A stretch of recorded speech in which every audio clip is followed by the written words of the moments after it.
Bismillahirrahmanirrahim. Assalamualaikum warahmatullahi wabarakatuh. Kami dari kelompok 2 ingin membahas tentang teori kedaulatan. Sebelum itu, perkenalkan nama saya Nino Falakbar.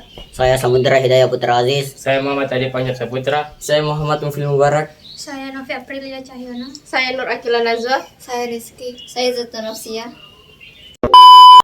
Saya akan membahas tentang teori kedaulatan Tuhan. Teori kedaulatan Tuhan merupakan teori kedaulatan yang pertama dalam sejarah. Teori ini mengajarkan bahwa negara dan pemerintah mendapatkan kekuasaan tertinggi dari Tuhan sebagai asal segala sesuatu, causa prima. Menurut teori kedaulatan Tuhan, kekuasaan yang berasal dari Tuhan ini diberikan kepada tokoh-tokoh negara terpilih yang secara kodrati ditetapkannya menjadi pemimpin negara dan berperan selaku wakil Tuhan di dunia. Teori ini umumnya dianut oleh raja-raja yang mengaku sebagai keturunan dewa.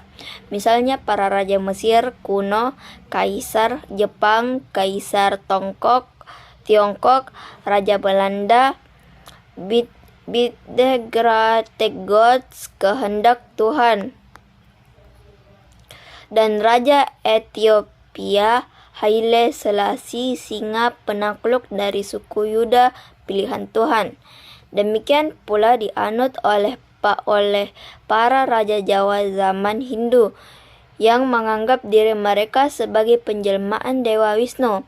Ken Arok bahkan menganggap dirinya sebagai titisan Brahmana, Wisnu, dan Siwa sekaligus. Pelopor teori kedaulatan Tuhan antara lain Augustinus 354 sampai 430, Thomas Aquino 1215 sampai 1274, F. Hegel 1770 sampai 1831, dan F. J. Stach 1802 sampai 1861. Contoh negara yang mengangkut teori ini adalah Jepang pada masa lalu dengan Kaisar Tenno Heikal sebagai titisan dewa matahari. Karena berasal dari Tuhan, maka kedaulatan negara bersifat mutlak dan suci. Seluruh rakyat harus setia dan patuh kepada raja dan melaksanakan kekuasaan atas nama dan untuk memuliakan Tuhan. Menurut Hegel, raja adalah manifestasi keberadaan Tuhan. Oleh karena itu, raja atau pemerintah selalu benar dan tidak mungkin salah. Teori kedaulatan raja. Pada abad pertengahan, teori kedaulatan Tuhan berkembang menjadi teori kedaulatan raja yang menganggap bahwa raja bertanggung jawab terhadap dirinya sendiri.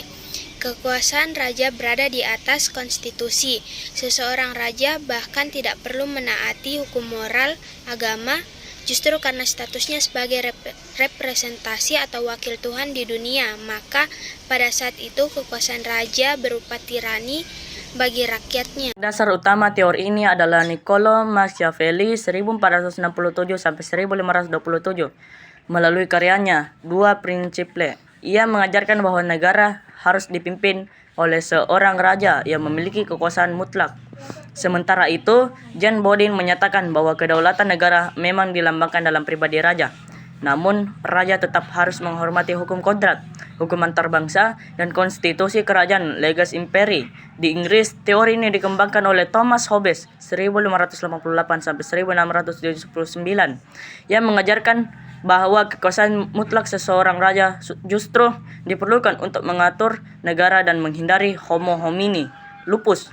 Teori kedaulatan raja beranggapan bahwa kekuasaan tertinggi terletak di tangan raja sebagai penjelmaan kehendak Tuhan. Karena kedaulatan dimiliki para raja, akhirnya raja berkuasa dengan sewenang-wenang. Raja Louis XIV dari Prancis dengan sombongnya berkata, CST moi, negara adalah saya. Teori kedaulatan negara. Menurut teori kedaulatan negara, kekuasaan tertinggi terletak pada negara. Sumber kedaulatan adalah negara yang merupakan lembaga tertinggi kehidupan suatu bangsa. Kedaulatan timbul bersamaan dengan berdirinya suatu negara. Hukum dan konstitusi lahir menurut kehendak negara dan diabadikan kepada kepentingan negara. Para penganut teori ini melaksanakan pemerintahan tirani. Hal tersebut terbukti melalui sikap kepala negara yang bertindak sebagai diktator.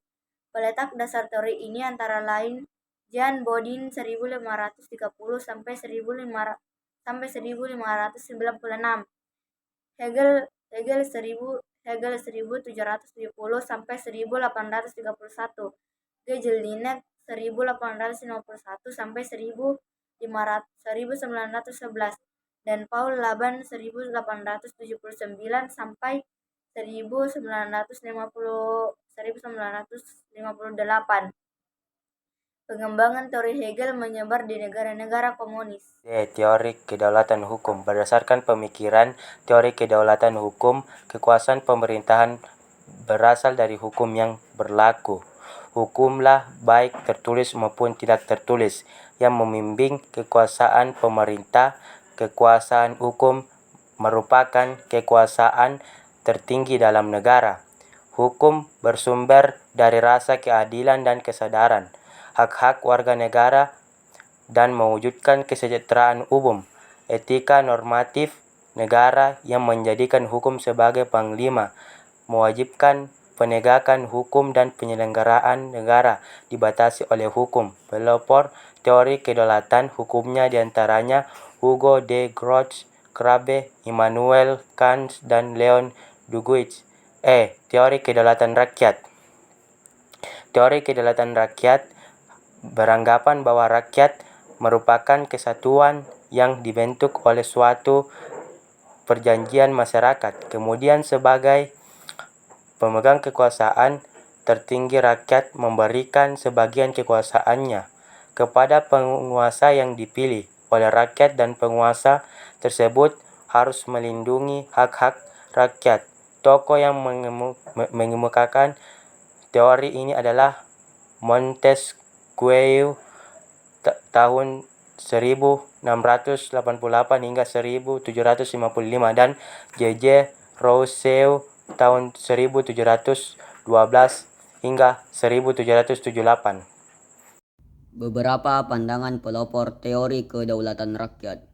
Yang pertama, Jean-Jacques Rousseau menyatakan bahwa kedaulatan itu merupakan perwujudan kehendak umum dari suatu bangsa merdeka yang mengadakan perjanjian masyarakat, sosial kontrak. Yang kedua, Johannes Althusius menyatakan bahwa setiap susunan pergaulan hidup manusia terjadi dari perjanjian masyarakat yang tunduk kepada kekuasaan, dan pemegang kekuasaan itu dipilih oleh rakyat. Yang ketiga, John Locke menyatakan bahwa kekuasaan negara berasal dari rakyat, bukan dari raja. Menurutnya, perjanjian masyarakat menghasilkan penyerahan hak-hak rakyat kepada pemerintah, dan pemerintah mengembalikan hak dan kewajiban asasi kepada rakyat melalui peraturan perundang-undangan. John Locke menyimpulkan bahwa terbentuknya negara melalui A. Pactum unionis, yaitu perjanjian antara individu untuk membentuk suatu negara, dan B. Pactum subjectionis, yaitu perjanjian antara individu dan wadah atau negara untuk memberi kewenangan atau mandat kepada negara berdasarkan konstitusi atau undang-undang dasar. 4. Montesquieu, seorang ahli dari Prancis, berpendapat bahwa agar kekuasaan dalam suatu negara tidak terpusat pada seseorang, kekuasaan dalam suatu negara dibagi ke dalam 3 kekuasaan yang terpisah. Pemegang kekuasaan yang satu tidak memengaruhi dan tidak ikut campur tangan terhadap kekuasaan lainnya. Pembagian kekuasaan dalam negara dibagi atas 3 kekuasaan, yaitu A. Kekuasaan legislatif, yaitu kekuasaan untuk membuat peraturan perundang-undangan dalam suatu negara. B. Kekuasaan eksekutif, yaitu kekuasaan untuk melaksanakan peraturan perundang-undangan yang berlaku. Kekuasaan eksekutif sering disebut sebagai kekuasaan menjalankan pemerintahan.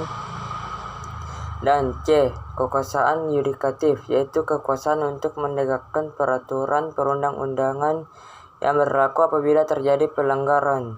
Kekuasaan yudikatif sering disebut sebagai kekuasaan kehakiman. Sekian dari kelompok kami. Apabila ada kesalahan kata, mohon dimaafkan. Wabillahi taufiq wal hidayah. Wassalamualaikum warahmatullahi wabarakatuh.